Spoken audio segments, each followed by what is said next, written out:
The Human Security Officer, Part 8. Lavera's blank eyes watched as Penelope buried her combat knife in the neck of the most recent enemy to come through the nearest door. Obviously untrained, he'd waited to fire a shotgun until she was too close. The hesitation gave her enough time to redirect the barrel and push in. Footfalls behind her at the other door.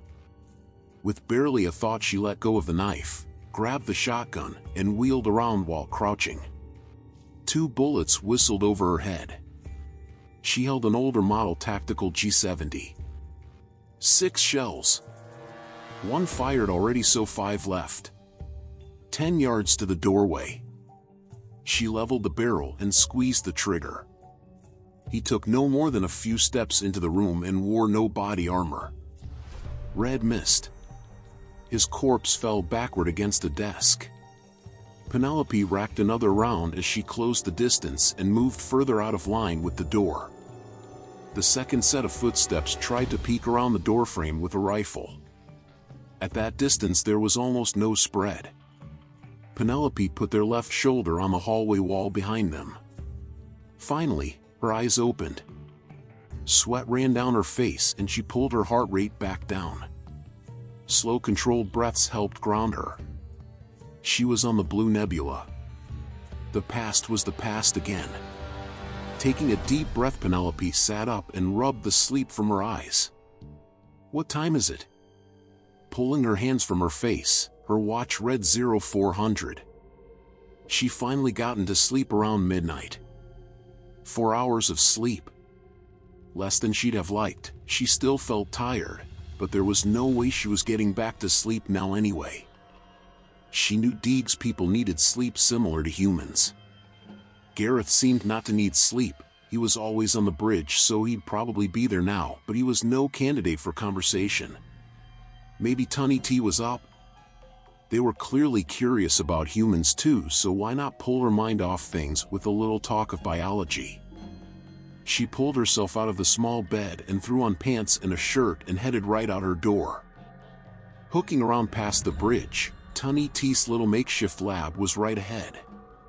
She gave a light couple of taps to the door and waited. After a few seconds it slid open and before her stood the Ashen scientist. Their upside-down face was always disconcerting at first. Upside down from Penelope's perspective at least. Almost everything on Earth had their eyes above their mouths, but this wasn't the case for Ashens. Their small squid-like beaks sat in the center of their head with 2 yellow eyes below it. Even using the word head wasn't really right, as they had no necks, and as such there was no clear demarcation between a head and a torso. Squid-like was the closest term Penelope had for the species, but it was a poor analogy at best. They weren't aquatic as far as Penelope knew, and their skin was smooth like a squid, but had extremely fine shimmering scales to anyone who looked close enough. Ah! Penelope! A pleasure. Hey Tunny T, can I come in? Of course! Of course! Welcome to my humble lab. They outstretched a couple tentacles and motioned to the room full of various scientific equipment. Thanks. I knew you were curious about humans, and now that we're not dealing with pirates or anything, I figured a conversation might be nice. Absolutely.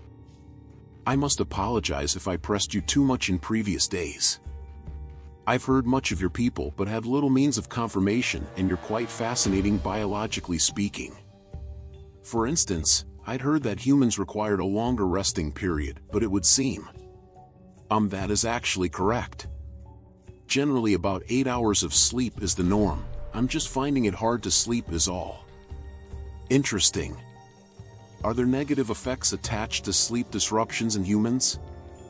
I would imagine so. There can be, yeah. Total sleep deprivation can have some serious mental and physical consequences.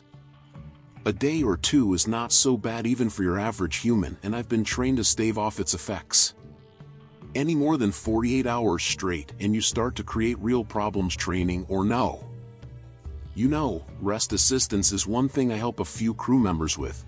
I'd be happy to do the same for you, but I'm afraid I'm uncertain what kind of compounds would work. They sat down in a chair and offered a clear table to Penelope. I've heard melatonin helps people get to sleep, but it can also make dreams more vivid, which is where my issue resides. It's no problem though. I get enough sleep to function. It's not like I'm going days without. She sat on the table, which was more a bench to her size. Interesting. 8 Earth hours you said is the norm. It would seem your sleep requirements match your size in terms of divergence from galactic norms. They jotted down a couple notes, but generally kept themselves more engaged in the conversation than in note-taking. Really? I noticed Gareth keeps to the bridge quite regularly. Deeg, I know sleeps though, and your people. Gareth's people require rest, but not sleep as you would think of it. Rest he can accomplish while keeping busy on the bridge. Corval like Deeg do go into an unconscious state for 1 or 2 of your Earth hours. The Corval have a number of subtypes though, and rest requirements actually vary quite widely between them. I see. Oshans, they pressed a tentacle to their own chest, do require rest, but only in short bursts. What would amount to 5 or so of your minuets every 6 or so of your hours. Huh. I have to admit I'm curious about your species, though perhaps not quite as curious as you are about mine. You're very far removed from anything I'm used to on a human planet. How so? Well, take the captain. Strictly speaking, I'm sure his biology works very differently and for different reasons than a dog. But he looks quite similar to a dog, so there's a familiarity there even if it's not deserved. Thwill too, even if I haven't been able to see much of him in the past 2 days, it seems he's avoiding me. But you and Gareth and most of the rest of the crew are, there's no frame of reference. It's to be expected. You inspire much of the same feeling in myself and probably the others. Take no offense from Thwill's actions though, he's skittish even by galactic standards. Honestly, that feeling is part of why I love the study of xenobiology. On a single planet, life all evolves together, and as such there's interconnectedness. But the differences between life forms that have both evolved completely, truly, separate from one another is fascinating. That's actually a question I've had since Deeg mentioned it. How does a xenobiologist find themselves on a freighter? Ha! That's a hell of a story actually. Tunny T emphasized the use of the human phrase, the Blue Nebula is technically my ship all things considered. You may have noticed its Ashen design. It was originally a science vessel under the Principality, my people's government, and I was head scientist. We were sent to a nebula close to a new Ashen colony to research some interesting readings in its composition. Quickly after entering the nebula, though, we lost all power and were left stranded. Emergency life support wouldn't last long. Turns out something in the nebula reacted poorly to the shields and started rapidly siphoning power. Thankfully, a certain curious Corval came along in a jump ship with exactly 2 other crew members. Twill and Gareth. Thwill recognized the issue with the shields and figured out a fix, and we were saved. The mission wasn't going to continue at that point though, so we all headed back to Osea Prime, and in thanks for saving us the Principality offered Deeg the ship. Well, if he was going to be jumping around and encountering a ton of different species, I figured I could just stay aboard and conduct my research.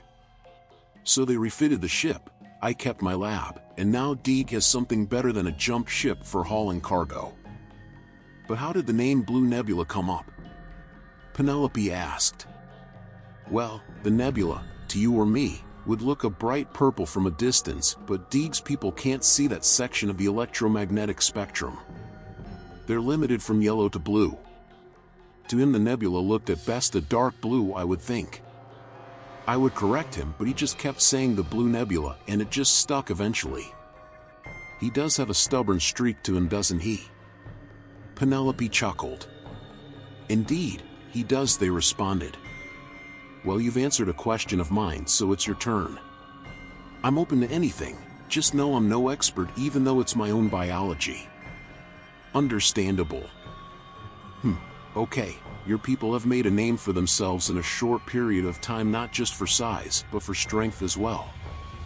I've personally seen you crush a frame's cranium. They're not built to be indestructible, but they're made of durable materials. What are the limits of that? That's an interesting question actually. Humans are far from the largest or strongest animal on Earth. Though, compared to all life on Earth, even excluding microbiotic life, we're amongst the largest.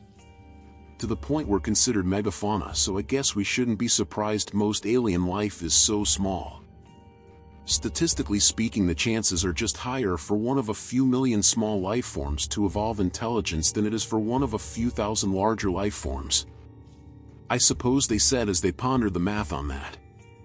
As for our strength, as far as I know, that's a matter of gravity, and it's been a significant issue for humanity and one we discovered very early in our progression to space and interstellar travel.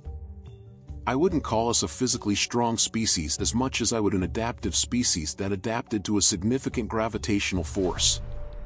We evolved in Earth's gravity, but, as we left, we realized that without that pressure our bone density and muscle density would deteriorate. There were a number of solutions. Physical activity, never staying off Earth for too long, ships built to simulate gravity with centrifugal force. Eventually we figured out artificial gravity. For instance, though, how much weight can you lift? Keep in mind I'm ex-military, so I'm definitely above the average human physical fitness, but on a good day I can deadlift 150 kilograms in Earth gravity. Tunny T? I think the translator's conversion might be off. You said 150 kilograms in Earth gravity? Yeah?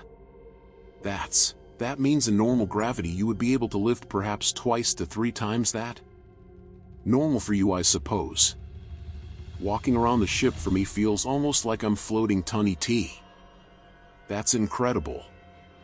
You know that you could, with little effort, pick up one of those energy cell containment units, right? Not if it was in Earth gravity. No wonder you were able to crush those frames. They must have felt like nothing to you. When you said they would use robotic assistance, I did expect something a little more durable, yeah. Well, I would encourage you to be careful when interacting with the crew. You might, oh no, Gareth, you could have ripped his arm clean off. Yeah. I did my best to be gentle, but also... Auto turret. All things considered, yes, I believe you made the right choice. I can heal a cracked shell. I don't think I could have fixed whatever that thing would have done to him. You know, that raises another curiosity I have with Oceans.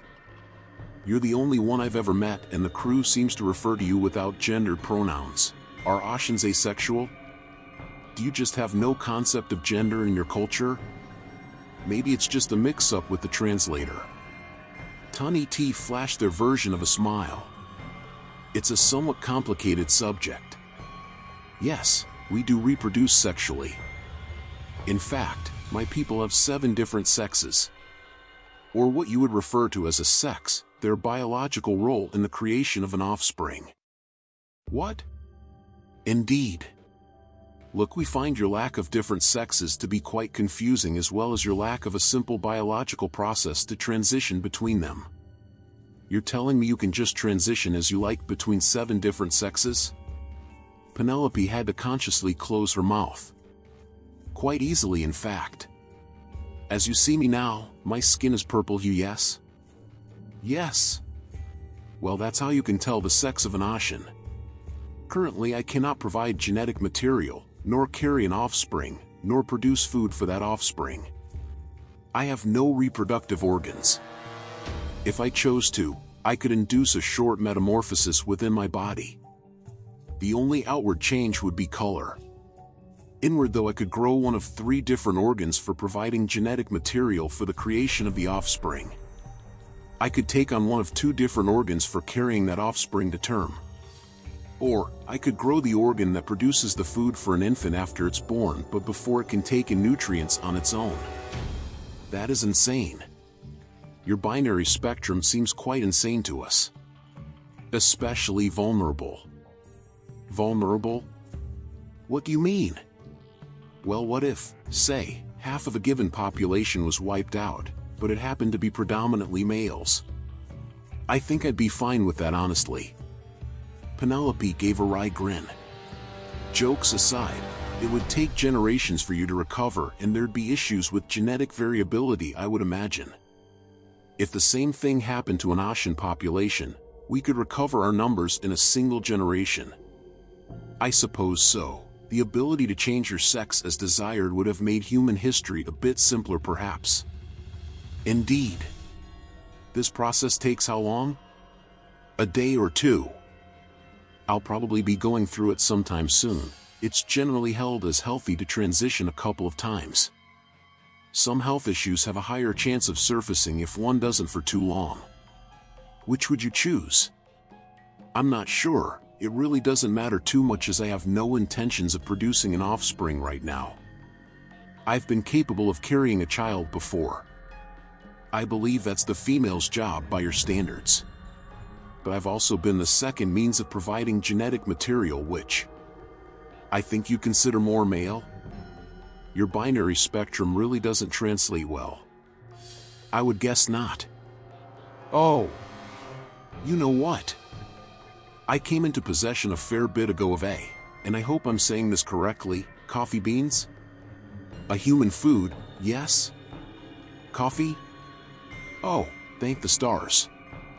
The bean itself isn't a food really, but they're often ground up and soaked in hot water.